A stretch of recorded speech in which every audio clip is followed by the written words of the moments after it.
దేవుడు ఇష్టపడతారు అలా చేస్తే ఇష్టపడతారు తల్లిదండ్రులు ఇష్టపడతారు తప్పదు కాబట్టి ఇంకా ఇంకా ఎవరు ఇష్టపడతారు మిమ్మల్ని ఇష్టపడే వాళ్ళే లేదు అసలు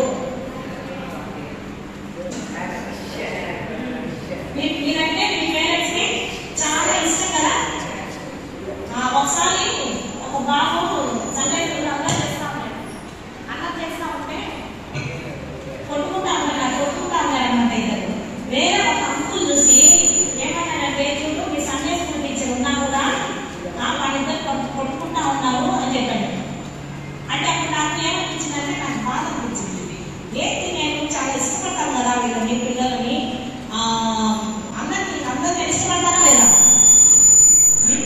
మరి ఎందుకు వీళ్ళు అల్లరి చేసి అనవసరంగా నన్ను అనిపిస్తున్నారే వాళ్ళు ఎవరనుకున్నారు అప్పుడు అల్లరి చేసే వాళ్ళందరూ అనాలి కానీ ఎవరన్నారు నన్ను అన్నారు.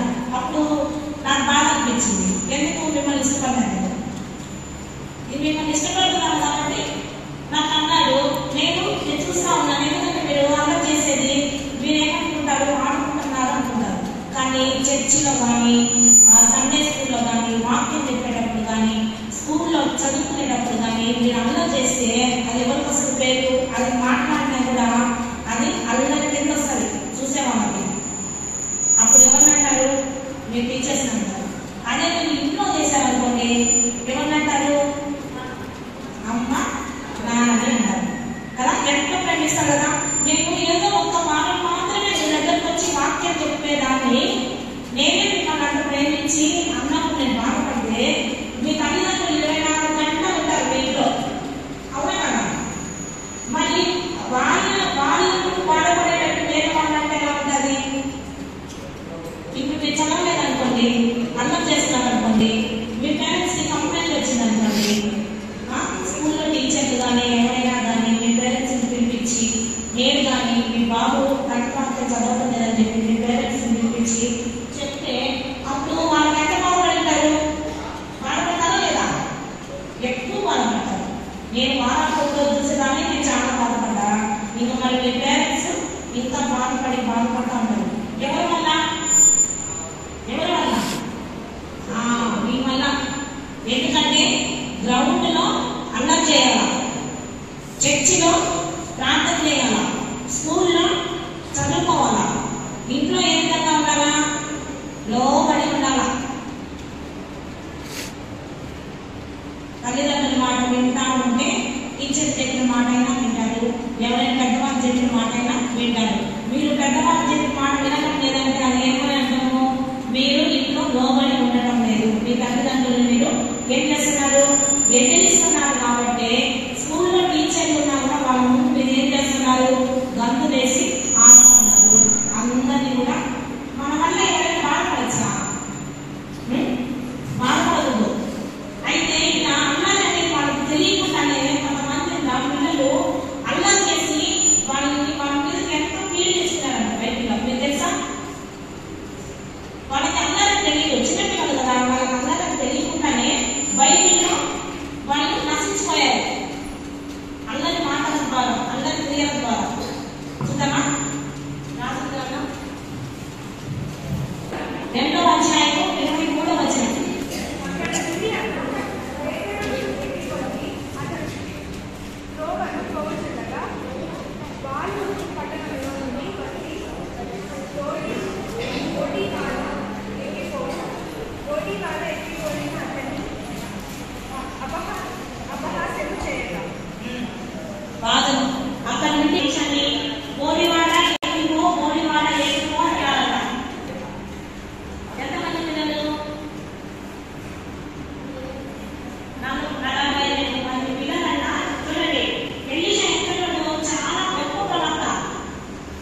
వాళ్ళు చెప్తున్నా కూడా మనం కూడా వినకపోతాం. వినకుండా మాట్లాడుతున్నామంటే మనం ఏం చేస్తున్నట్టు వాళ్ళని ఎగతాళి చేస్తున్నట్టు. దేవుని మాట వచ్చినప్పుడు ఏమన్నాడు సమూయేలు? నీ దాసుడు ఆలోచించుతున్నాడు అని చెప్పాడు. దేవుడు తనను ఏం చేశాడు? నీ దాసుడు ఆలోచించుతున్నాడు, ఎంతమంది తగ్గించుకున్నాడు కదా. మనం కూడా దేవుని వాక్యం వచ్చినప్పుడు మనం ఏం చేయాలి? చేతులు కట్టుకొని నోట్లు చేసుకొని వినాలా. అమ్మాయి బాగుంటారు, అబ్బాయి స్టీఫెను, జాను, కొంతమంది పిల్లలు వినటం రాకుంటున్నాడు. ఎంతమంది వచ్చి తీసుకొని పిల్లలు దేవుని మాటను అశ్రద్ధ చేస్తే అలాగే చేసేది. అయితే ఎలా ఉండాలా? ఈ 42 మంది పిల్లలు ఉండాలా? ఉండకూడదట. అదే 2వ రాజులు 5వ అధ్యాయం చూడండి.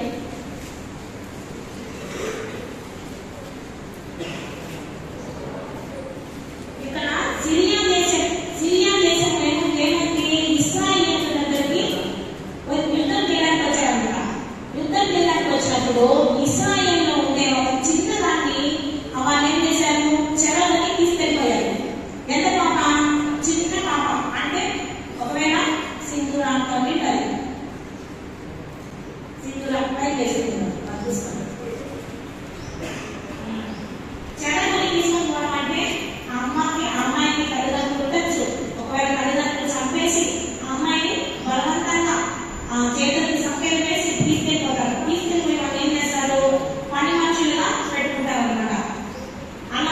అలాగా ఈ చిన్న పాపను ఏం చేస్తారు? సిరియా దేశం తీసుకొని వెళ్ళిపోయింది. అయితే ఈ సిరియా దేశంలో ఆ పాపను ఏం చేశారు? ఆ సైన్యాధిపతి ఉన్నాడు కదా, సిరియా దేశం సైన్యాధిపతి, ఆయన తన భార్యకి పనిగంతగా తీసుకొని వచ్చాడంట. ఆ అమ్మాయి వాళ్ళ భార్యకి పని చేస్తా ఉంది, సేవ చేస్తా ఉంది. అయితే ఈ చిన్నది ఏం చేసింది? ఆ సిరియా దేశం సైన్యాధిపతి పేరు నైమాన్ అనమాట. ఆ నైమానికి ఒంటి నిండా కుంట్లు గాయాలు ఉండడం చూసి మామూలుగా అయితే చెడని బలవంతంగా తీసుకెళ్ళిపోతే ఏముంటుంది? కోపం వస్తుంది కదా. వాళ్ళంటేనే పడదు, ఎప్పుడెప్పుడు పాడుకోవడమా అని అనిపిస్తూ ఉంటారు. కోపం ఉంటుంది. యజమాని చెప్పినప్పుడు వినరు. కోపం ఉంటే నేను వింటారా? అమ్మ మాట వింటారా? నేను కూడా మిమ్మల్ని అలిస్తే నా మాట వింటారా? మీరు వినరు కదా. కానీ ఆ చిన్నపిల్లంట తల్లిదండ్రుల దగ్గర విధేయత నేర్చుకుంది. అందువల్ల తన యజమానుల దగ్గర కూడా విధేయతగా ఉంది. తన యజమానులు గాయాలతో పుండ్లతో ఉండడం చూసి భరించలేక తన యజమానుల దగ్గరికి వెళ్ళి ఎలీషా అంటారు. మనము ఎలుక చేశారు చూడండి, పిల్లలు చేశారా లేదా? ఆ ఎలీషా అనే ఒక ప్రవక్త ఇశ్రాయేలు దేశంలో ఉన్నాడు. నా యజమానుడు అక్కడికి వెళ్ళి ఆయన దగ్గరికి వెళ్తే మన యజమానుడు తప్పక నయమైతాడని చెప్పిందట. ఎవరికి? తన యజమానురానికి. అయితే ఈ యజమానురాలు తన ప్రవర్తన, ఆ చిన్నదాని ప్రవర్తన చూసి రోజు, ఎందుకంటే బాగా విధేయత కలిగిన అమ్మాయి కదా, ఏదో ఎవరైనా దేవుని భక్తి కలిగిన అందరూ చేసే వాళ్ళ మాటలు వినరు ఎవరు కదా. మంచిగా సైలెంట్ గా కొంతమంది తగ్గిరలు వాళ్ళు ఏ చెప్పినా కూడా వింటారు, వాళ్ళని చేస్తారు. అలాగా తన యజమానురాలు ఏం చేస్తుందంటే తన భర్తకి వెళ్ళి నయమానికి వెళ్ళి చెప్తుంది అనమాట.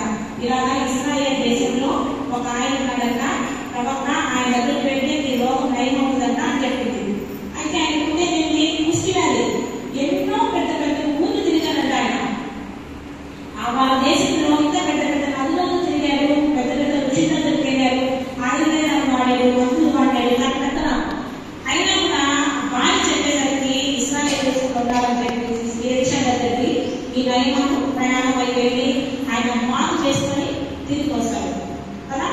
ఈ చిన్నది ఏం చేసింది? ఎంతో ప్రేమ చూపించింది తన యజమాని మీద. మనం అల్ల చేసిందా? అంత చిన్న పాప ఏం చేస్తుంది? అల్ల చేసిందా? ఆమె బలవంతంగా తీసుకొని వచ్చి తన ఇంట్లో పని మంచిగా పెట్టుకొని తన పరిచయం చేయడానికి, అంటే పరిచయం ఏం చేస్తారు పిల్లలు? కాలు ఒక్కడము, ఇలాంటి పనులు, ఇసుక బాగాలు, విసనగాలు పట్టుకొని గోధులు అన్ని ఇవన్నీ చిన్న అలాంటి పనులు చిన్న పాప చేత చేయించుకుంటా ఉంటారు. నా తల్లిదండ్రులు నా నుంచి దూరం చేశారు, నేను నా ఊళ్ళో ఉంటే సంతోషంగా ఉండేదాన్ని కదా, నా ఫ్రెండ్స్ అందరితో నేను హ్యాపీగా ఉండేదాన్ని, నన్ను ఇక్కడికి బలవంతంగా తీసుకొచ్చేసినారని చెప్పి ఏమైనా బాధపడిందా? బాధపడినా కూడా ఆమెలో ఉండేటువంటి విధేయత ఆమెకు ఏం నేర్పించింది?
లో కానీ టీచర్ ద్వారా కానీ పక్కన వాళ్ళ దగ్గర కానీ పక్కన ఉంటే వాళ్ళు ఇంట్లో ఉంటే వాళ్ళు కూడా కంప్లైంట్ ఇస్తా ఉంటారు. మీ కొడుకు నా కొడుకు కొట్టాడు, అల్లరి చేస్తున్నాడు, పక్కన వాళ్ళకి మన గురించి ఏ విధంగా చెప్పాలా, అల్లరి చేసేవాడు అంటే మనం తెచ్చుకోకూడదు.